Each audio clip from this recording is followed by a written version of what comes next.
What is your proudest accomplishment during your reign as Ginoong Bernardo?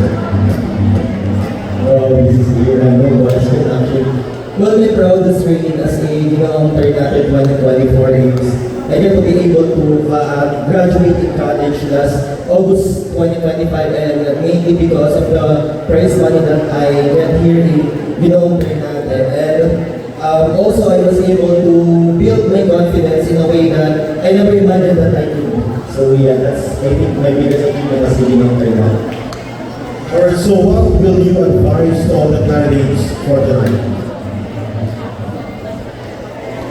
Well, my advice for our candidate of Ternate 2026 is just be authentically you. Do not try to be other people.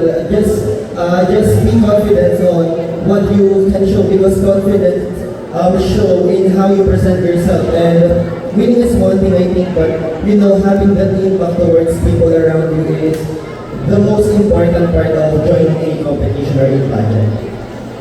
Alright, so thank you very much. Our Ginoong Bernardo 2024, Mr. Jonah John Bolio. Ginoong Bernardo shines so bright, ipagkita ang